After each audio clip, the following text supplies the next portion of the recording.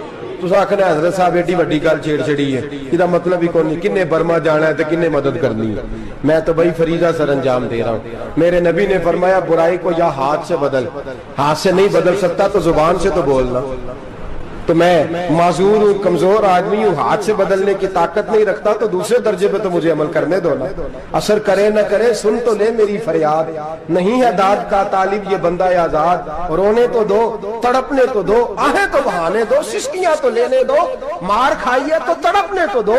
وہ قرآن پاک برما میں پابندی لگی ہے تو میں یہاں سوچنے لگا ہوں کہ وہاں تو پابندی لگی ہے، یہاں پہلے لوگ کوئی نہیں پڑھتی۔ معاذ اللہ تعالیٰ حالات دن پہ دن مسلمانوں کے لیے ایک ایک کر کے، افغانستان میں جو آگ لگی تھی پھر وہ عراق میں بھی لگی، پھر وہ لیبیا میں بھی لگی، پھر وہ مصر میں بھی لگی، پھر وہ یمن میں بھی لگی،